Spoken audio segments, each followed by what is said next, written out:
Hello everyone and welcome back to my channel Edmund Mindaros, and for today's quick tutorial I'm going to show you guys on how to force a group policy update on your Windows 11 or Windows 10 computer.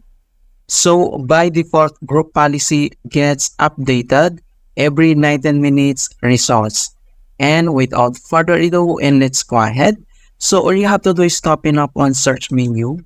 And then, kailangan mo lang i-type dito yung CMD or ito yung tinatawag na command prompt. And then, kailangan mo lang mag-right click. And then, select mo lang dito yung run as administrator.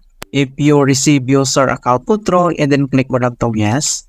And then, dito sa administrator command prompt, ay kailangan lang natin i-type yung command keyword na gpupdate /force.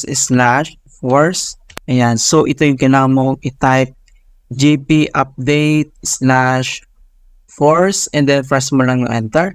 Ayan. So, after dito ay close lang natin itong CMD and then dito lang si start menu at kailangan mo lang mag-restart. Ito siya.